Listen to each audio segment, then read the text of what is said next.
Hello everybody and welcome back to my channel. This is Crime Corner with Kayla. Me!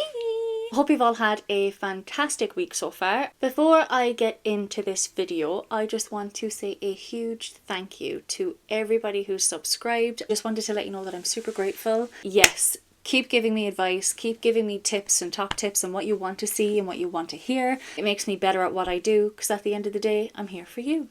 That rhymed? That rhymed! I'm talented. For today's case, he first came up on the massive hit series on Netflix called Mindhunter.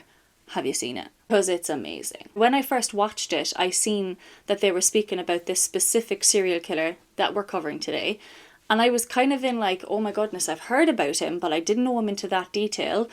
And it's crazy. But what I can say though is that in Mindhunter they do exaggerate a little bit, so I wouldn't go word for word of a Netflix series, but that's what I'm here for. I find all of my research and my information on the internet, I compile it into one video, and then I share it with you guys. Content warning. The following video contains material that may be harmful or traumatizing to some audiences. Viewer discretion is advised. Today we are going to be speaking about Edmund Kemper III, also known as the co-ed killer. This guy is something else. During this story you'll see that he will send shivers up your spine. He will send you into like a completely mental position where you feel like you don't know how he's thinking. It's absolutely crazy. But this guy absolutely fascinated me.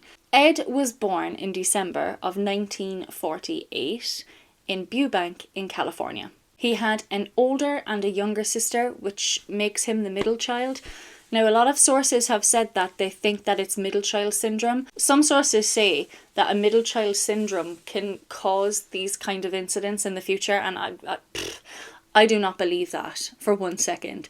I think that it depends on how you're brought up, how your brain is wired, but we'll get into that throughout the end of the case. His mother and father had a very strange marriage, I suppose you could say, as they didn't get on. They had a very loveless, damaged, toxic marriage. Edmund's father, which is known as Edmund Kemper II, describes his marriage to his wife, Clarnell Kemper, as the suicide missions and the later atomic bombings. Says that living with her was worse than that. His mother Clarnell was explained to be a horrible person. She wasn't nice to live with. She didn't make their life very easy. She made things quite difficult. With the two girls, the older sister and the younger sister, Edmund being the middle child, she treated those two girls like royalty. She was very good to them. They had their own beds. She put Edmund down into the basement and locked it. She had him sleeping in a basement while his sisters are sleeping upstairs in a bedroom, in a nice bed, with the door being accessible to being open and closed. Clarnell verbally abused Ed severely, like so bad that she thought that he was going to rape his sisters, hence why he's in the basement. That's apparently why he was down there. Now, at the time, he was a pretty tall man.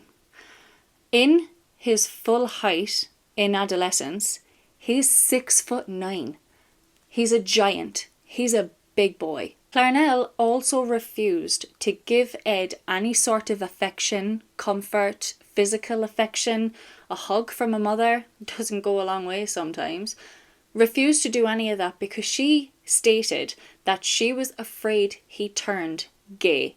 In his early childhood, his character was just a little strange. He used to get his sister's dolls and he used to decapitate them. Him and his sisters and some of the neighbour kids used to play this game called Gas Chamber.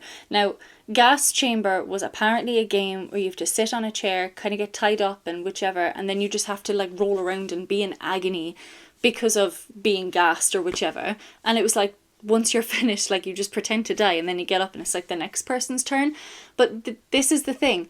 When I was younger, TV wasn't a huge thing as it is today. It did exist. I'm not that old. In the 1950s, 1960s, TV wasn't as big as it is today. There wasn't any like tablets, cool phones, video games, PlayStations, Xboxes. There was none of that. So they had to kind of come up with their own games. And another game that he played with his sisters, and his sisters played with him, was they used to wrap each other up in like a rug, and then they would have to try and wriggle and get out. I played that game when I was a kid, and I'm perfectly fine today. And I'm kind of talking about serial killers, but... So I'm not blaming that on becoming a serial killer, but so many sources have said that that's what's caused it. When Ed was in the 2nd grade, he stalked his teacher. He actually went to her house and stood outside her house and just watched. Now, in the 2nd grade, you're not that old, you're young. So like maybe it was just like some sort of fascination, or he was just infatuated with his teacher. There's times where people kind of get, you know, a little crush on their teachers. But stalking them, I mean, that could have been his first proper red flag, but I don't know. But the thing is about that story is that apparently he was holding a knife. He didn't do anything with it. The teacher's safe, but what was he doing with the knife? What was going through his head? What was he thinking? So 1957 hits, and that's actually when Ed's father leaves. He can't take it anymore, and this is when he gets his new girlfriend and all that kind of thing. Like I said previously, in 1957, that's when it happens. His dad moves away. He's now left with his mother full time, so she is extra on his ass. She is giving out to him. She is patronising him. She's calling him names. She's verbally abusing him. She's putting him in the basement. It's just, she's torturing this poor boy. To top it off, she was an alcoholic. So being an alcoholic and already having those issues or those tendencies to be abusive, it can make it 10 times worse. And it's just like, I know that, yes, we're talking about a serial killer, but back then he wasn't a serial killer. And it kind of makes me a bit sad because I'm like, that's a big shame to have a childhood like that. And apparently the reason why she acted like that is because she was petrified of him. Because at the age of 15, he was 6'4". He's 15 and he's 6'4". I mean, okay, I'd probably be a bit nervous, but I wouldn't be as nervous to put him in a basement and afraid to give him affection in case he turned gay. There's just too much there to kind of, you know, there's no justifying it. She was abusive. That's the thing. She made him feel awful. Like, she told him, you're down in the basement because I'm terrified in case you rape your sisters. Yes, he's 6'4" and he's 15, but his height wouldn't have anything to do with what he's intending to do. So my question is, before I even get into the depths of this case, is do you think that this could have caused Ed Kemper to be the Edmund Kemper we are all aware of today? That's my question.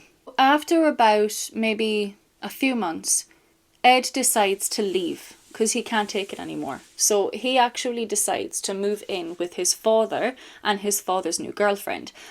And at the beginning it was a bit awkward because you're moving in with somebody who's left you, but at the end of the day, at least he had somewhere else to go where it wasn't abusive and he didn't have to stay in a blooming basement. The only thing that was a bit odd about this is Edmund's father, Edmund II, he and his girlfriend were talking one night and his girlfriend said that Ed creeped her out. Ed being Edmund III. This is going to get a bit confusing.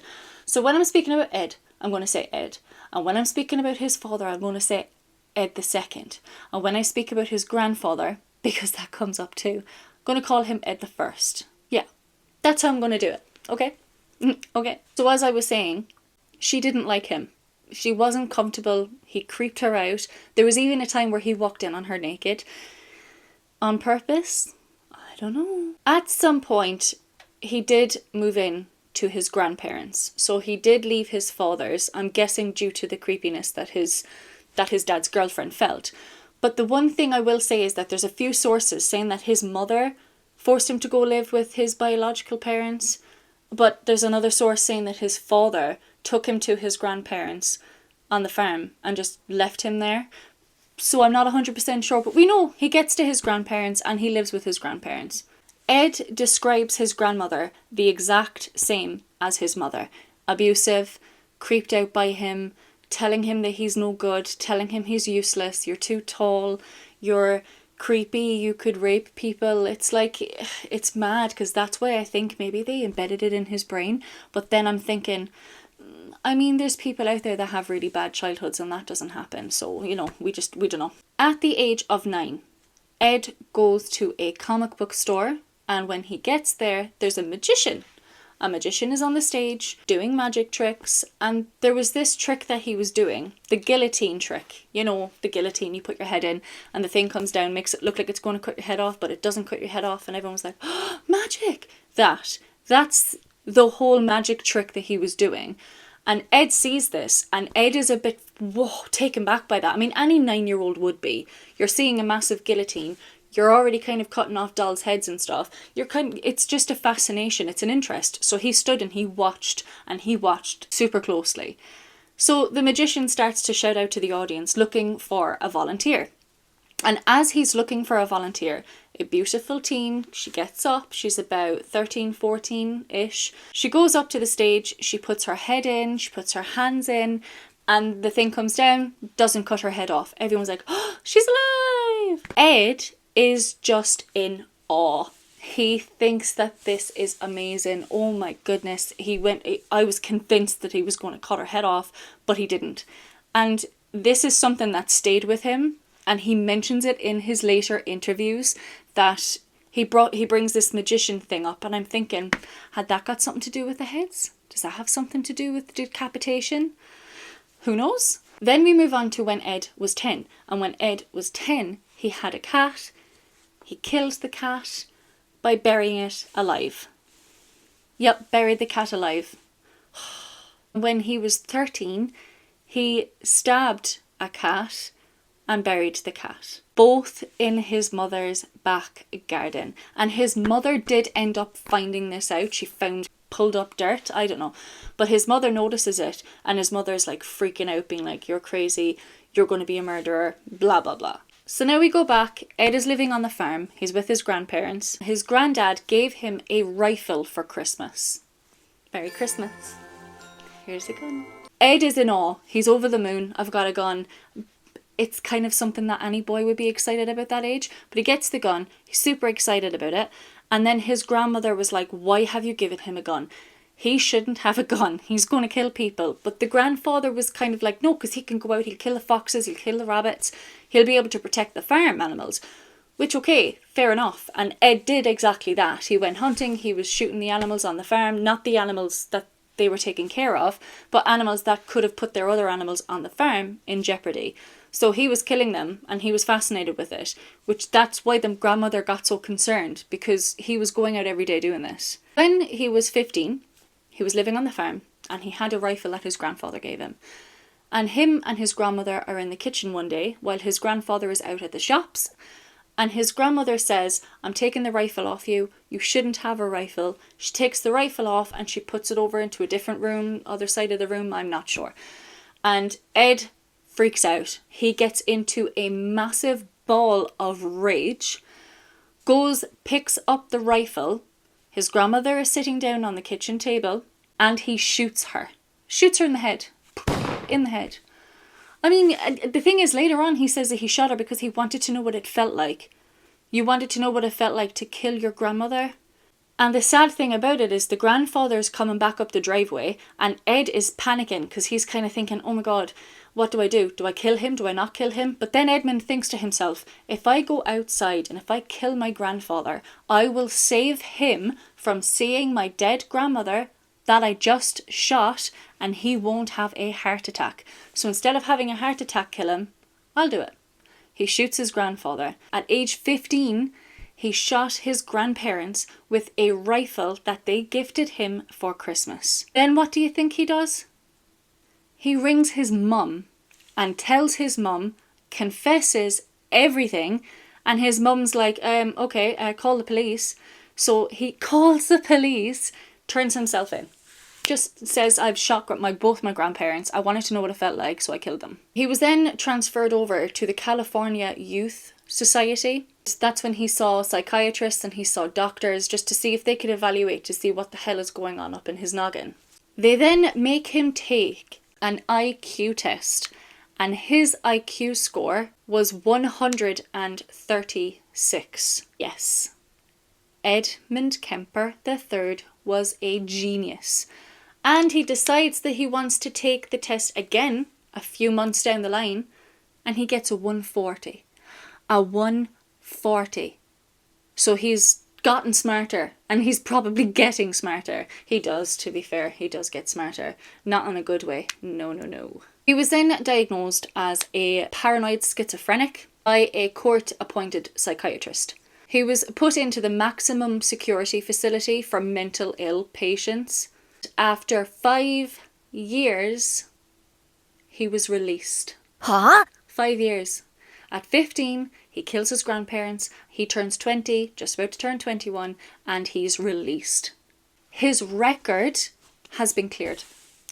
They cleared his record. Because he was a juvenile, back then, you have to clear the record because they're young. Really? Psychiatrists have actually spoke to the social workers and told them, do not let Ed anywhere near his mother.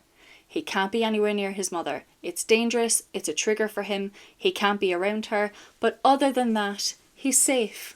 He's safe. He's a good man. He's safe. He's cured. There's no risk. He doesn't hold any risk. Just keep him away from his mother. And what do? They send him to his mother. Yeah. They send him to his mother. Back at Santa Cruz, which is where she lived. She moved from where they were living to Santa Cruz for a new job at the University of California. He did have regular visits from his probation officer, and his probation officer didn't see any alarm bells, didn't see any red flags, and said that he was safe. There was no risk. There was still no risk. He's fine. Even though he was living with his mother after the psychiatrist who diagnosed him told them not to. When he obviously came out, and he's 21, he did go to community college. He did get a few jobs here and there. He did move out, I think, for a few months, but he does always go back to his mum's. I think it's for money, or if it's because he just doesn't have anywhere to stay, but that's where he's always going back to, is his mum's. Ed also wanted to be a police officer, but they wouldn't allow him in. He didn't pass the height restriction because he was too tall. By now, he is 6'9". So they say he was too tall to be a police officer. Wouldn't a really tall, like 6'9" police officer be a good thing? Wouldn't that be like, you feel safer? I don't know. Apparently he didn't pass it. So he did find his way into the police in the end, because he does actually end up going to bars to catch up with the police officers, to talk to the police officers, to feel like a police officer. And they loved him. They even nicknamed him Big Ed. Big Ed. Oh, Big Ed. How are you? Here, I'll pour a pint for you. He then buys a motorcycle to feel like another chip to make him feel like a police officer. Unfortunately, he did get into an accident. He actually got hit by another car. It was a female driver. Not that that actually has any relevance. But it was a female driver, and because he actually ended up breaking his arm, some sources say he hit his head. Most of them say his arm. I'm going to say his arm because I think he was kind of messed in the head since he was a kid. I don't think that had anything to do with it. He's already killed his grandparents. He then receives a £15,000 settlement. So he gets this settlement off the lady as she was in the wrong, so he got the money. He buys a Ford Galaxy 500, the 1969. To think it's a very, very beautiful car. It is a very nice car, and he's 6'9". Do you think, would he have been very uncomfortable in that car? He did actually make some modifications to this car for some planning. He modified the antenna so he could actually listen in to the police officers' reports on their radios. And he also tampered with the door on the passenger side and the back seat. He messed with the locks. So when he did get his victims into the car, he would reach over and acted like the car door didn't shut. And as he went to shut it, he would shove a chapstick into where the lock should be to prevent them from getting out of the car. So he buys this car and he's making plans. He can't ride his bike anymore because of his injury. So he's off the bike. The bike is gone. And obviously he's going around in his car, in this new car that he has, and he's getting bored. So he's driving around. He doesn't work that often because of his injury. Driving around, and he notices a lot of hitchhikers. Starts to get urges from these hitchhikers. Sources say it's because his mother worked on campus, and it's like the co-eds were making him feel like, you know, they're very close to his mother. It's like a source that's close to his mother for him to attack and not actually get his mother. But he was getting all of these really dark fetishes, urges, needs, and he started to practice and put plans in action for murdering these hitchhikers. I'm not an expert. I'm not an authority. I'm someone who has been a murderer for almost 20 years. Can you say how many people might be doing crimes like you were doing? It would be a guess, but it's not. It's far more than 35. It isn't that impossible in this society. It happens. Are there more people? They didn't give up. How many? She didn't give up. I did. I came in out of the cold. And what I'm saying is there are some people who prefer it in the cold. Good people see. A nice guy. Did you like Kemper? I like Kemper. You were able to appear like an ordinary person, non-threatening to... I lived as an ordinary person most of my life, even though I was living a parallel and increasingly sick life, other life. One victim let me back in the car. I locked myself out. She opened the door for me. In 1972 and 1973, a series of murders shocked Northern California. College girls began to disappear while hitchhiking. 2 of the victims were picked up from the campus of the University of California at Santa Cruz. That's where Ed Kemper's mother was working as an administrative assistant. You were involved in the campus because your mother worked there. Yes. I was also involved in killing co-eds because my mother was associated with college work, college co-eds, women, and had had a very strong and violently outspoken position on men for much of my upbringing. My mother was a sick, angry, hungry, and very sad woman. I hated her. He would practice how he approached them. Like, as he was approaching them, he would check his watch and see how, like, if he had enough time to pick them up, so they would think, he's going somewhere, he's in a bit of a rush, we better get in.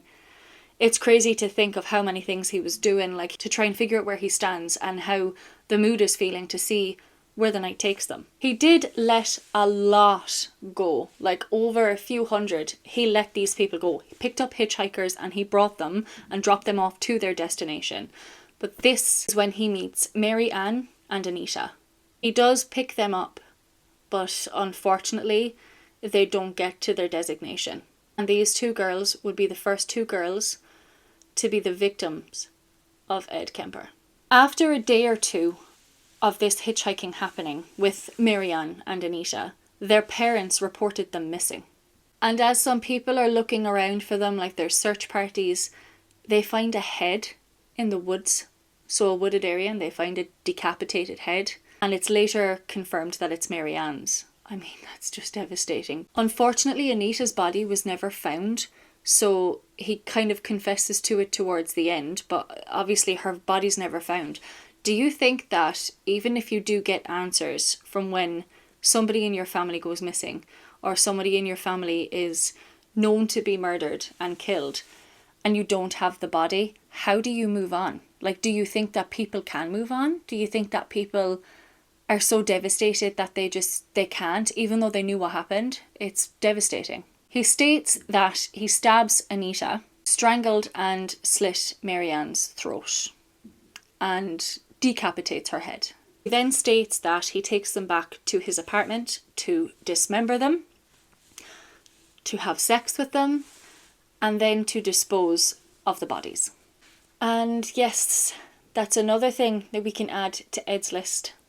He's a necrophiliac, so he likes sexually assaulting dead bodies. On September the 14th, 1972, Ed picks up Aiko. Now, Aiko, when she was in the car, she caught on quite quickly to what Ed was planning. she must have sensed a vibe, or she must have sensed something to feel that something was going to happen. When she tried to escape, Ed freaked out, attacked her, strangled her, even put his fingers in her nostrils to try and smother her, taped her mouth shut, strangled her, and raped her. Just a little side note, but a pretty important one. She was 15. 15! He then places her body in the boot of his Ford Galaxy 500 and he brings her back to the apartment, dismembers her, decapitates her, rapes her dead body.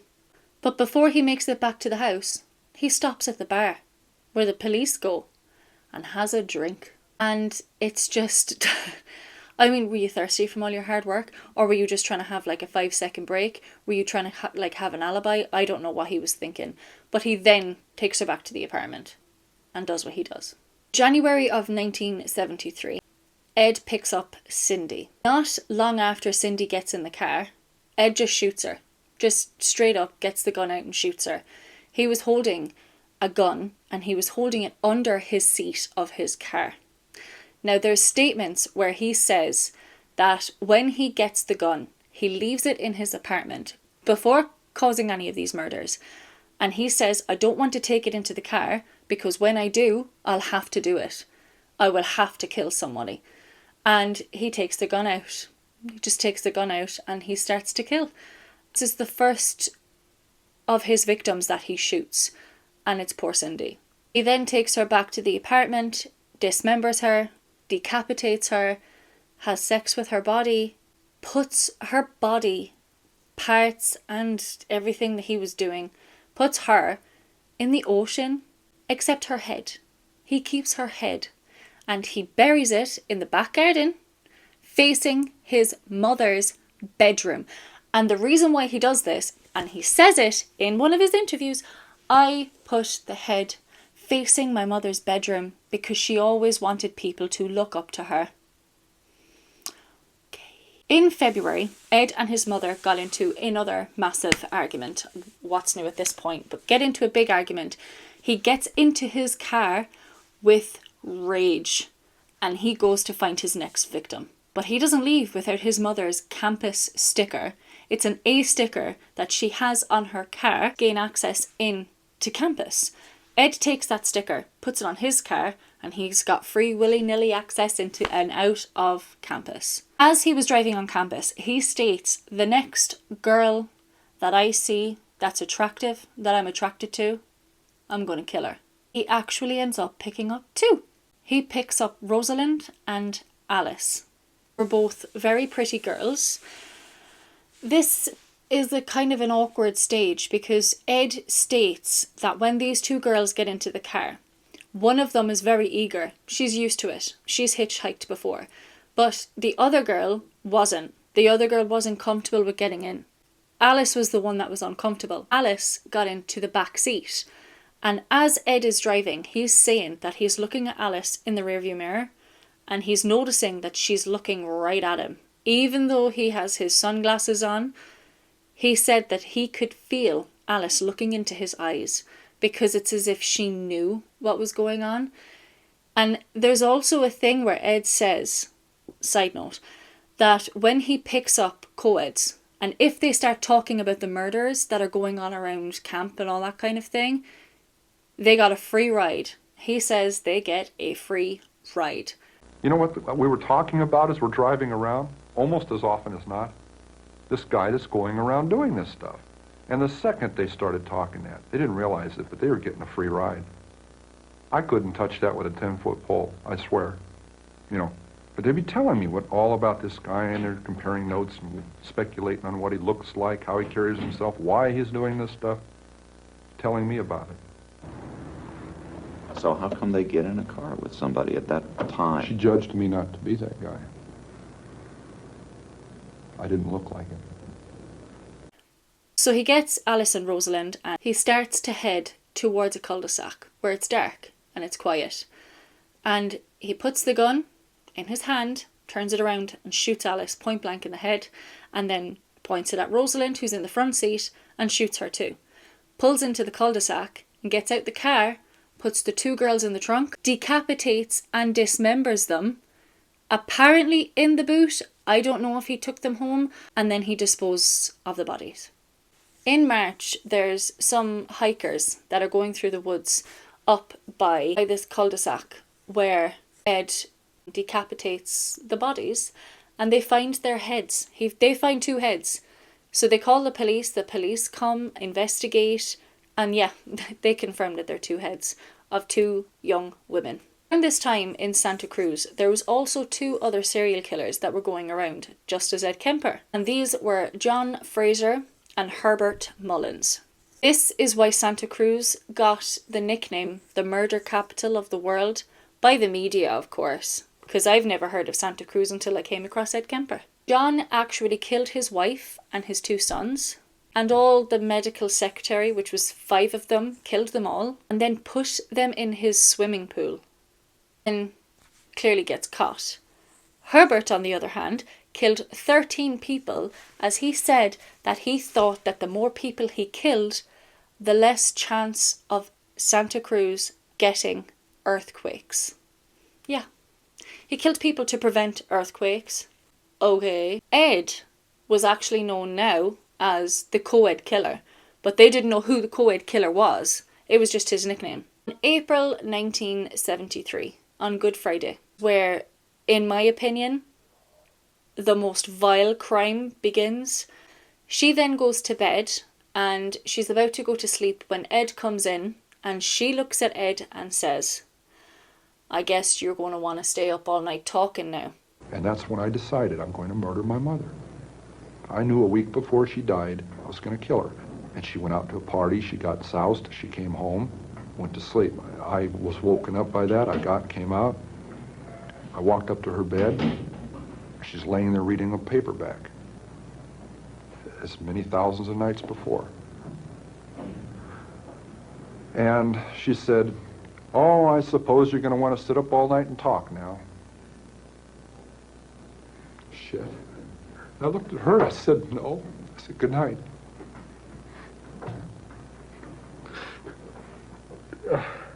And I knew I was going to kill her, you know? And I'm so cold, it's so hard. And that's the first time in 10 years I've looked at it that way. I mean, that intensely, that honestly. It hurts. Because I'm not a lizard, I'm not from under a rock. I came out of her vagina. See? I came out of my mother.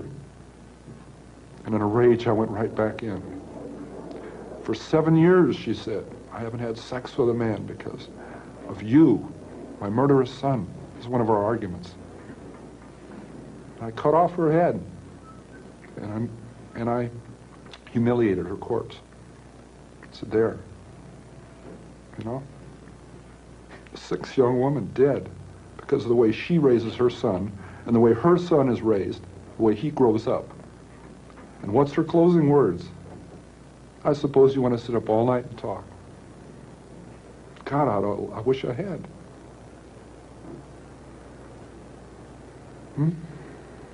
So as he describes what he does, and the full detail of what he does is as follows. He then goes out and gets some sort of blunt object, a hammer or whichever, and he brutally attacks his mother while she's in her bed, hits her in the head with it and kills her. He then decapitates her head, and he forces his mother's decapitated head to have oral sex with him.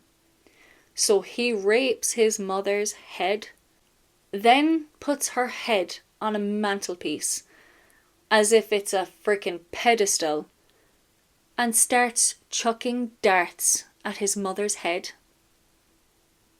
on the mantelpiece. So he gets this idea to ring his mother's best friend and call her over and say, "Come over for dinner." And she does. She gets into the house, he strangles her, kills her, puts her in a closet, has sex with her body throughout the night, and the next morning he gets into her car and drives off. Then drives a few miles to a rent-a-car place, and he ends up renting a car and abandoning his mother's best friend's car to go on basically the run. He drove 18 miles east, and when he stopped, he said all he stopped for was gas and soda. Gas and soda. He states it. His quote, not mine. Gas and soda. On April the 23rd, when he stops, he just gets the feeling, okay, I'm done this. I can't do this anymore. He thinks to himself that he's dangerous. He calls the police and he confesses. And the police don't believe him. They are in shock. Number one, this is Edmund Kemper, the guy that they have drinks with. This is Edmund Kemper, the guy that they chat up all night with and get drunk with and think really highly of. They really liked him. They nicknamed him Big Ed. They didn't realise that they also nicknamed him the co-ed killer because they didn't know it was him. So where he was at the time, the police detain him and they bring him down to the Santa Cruz police and they take custody of Edmund Kemper. He then decides to get all of the evidence and to show and bring the police to all of the different locations, all of the dump sites, the evidence, the things he's done to his car, his house, everything. Even brings them to where he's buried the heads, and it's just, oh, you can actually see pictures of them digging it up and it's just freaking nuts. He then confesses to all 8 murders. He confesses to 6 of the co-ed murders and the murder of his mum and her best friend. And in April 1973, he is arrested and charged with 8 counts of murder in the first degree. He was 24. 24. 24. He's 24 and he's after killing his grandparents when he was 15. 5 years later, they let him out. And then you're telling me that like 4 years later, he kills 8 more people and he was low risk. Jesus. He was then sentenced in November to 8 concurrent life sentences. So one after the other, after the other, after the other. Basically, he's never getting out of prison. And he was found guilty. He was found guilty. He pleaded guilty. There was nothing for him to hide. And he was denied any chance of having parole. There's also certain things where, like, they said that he could have been a cannibal. There is some interviews where he says that, yes, I ate this and I ate whatever. But then there's also stages where he's like, no, I made that up. But there's a thing that he done with his mother, and he actually cut out her tongue and her larynx, tried to put it down the waste disposal in the kitchen, but it just kept spitting back up. And it's like, it's as if he wanted to take away her speech, even though she's already dead. He took off her head, Ed. So they say that that's where, like, they think maybe the cannibalism kind of came into it, but I don't know. I don't know. I mean, when you see these interviews, you see how honest and how raw Ed is being, and that it's like he doesn't care what people think of him. He's just going to tell you how it is and what he's done. And in a way, as horrific as that sounds, it's kind of like, hallelujah. You know, there's actually a killer that's confessing. I think that that's just one thing that I can kind of go, okay, you confessed and you're taking responsibility for everything that you've done. And good. Good. That's about it. You're still a dick. In 2017, he actually was given the chance to be up for parole, which was dismissed. Actually in prison, still to this day, and in some interviews he tells everybody that he kind of teaches computer science to other inmates, and he answers all of his fan mail. Fan mail. Get better role models. Look for somebody who does good in life. It's the same with the Ted Bundy and Dahmer. They were getting love notes. What is wrong with you? Get help. Stop it. That kind of takes us to the end of this case. Now, what I'm going to say next is I highly recommend you guys watching Mindhunter if you haven't already. The guy that plays Ed Kemper in these series is amazing. Like, when you watch Ed Kemper, especially as much as I did, it's fascinating to see somebody take on his actual persona, like his complete persona. He looks the same, he acts the same, he sounds the same, he's still super tall. It's ridiculous how amazing he done. And I just don't think he gets enough credit for that. I think after season 5 they end it because Netflix said that they couldn't afford to put in a new series. I don't know why, because it was so popular. I was so obsessed with it. It was such a good series. If you have seen it, what are your thoughts on Mindhunter? Do you like Mindhunter? If not, go watch it. It's good. But on that note, we have come to the end of the case. What did you think of that one? He's a psycho. Yeah, I know. Yes, it is the end of today's video. Again, thank you guys so much for supporting my channel, and I am grateful for you guys. If you are interested in these videos, I would highly recommend you hitting that subscribe button. I am here for you every week. Yep, every week I'm here for you. So please subscribe. Next week we are going to be speaking about Rebecca Marie Watts. So keep an eye out for that video. That should be up by next Thursday evening. But for now, it is goodbye. Thank you guys so much for watching. Remember, stay safe, and I will see you in my next video. Bye.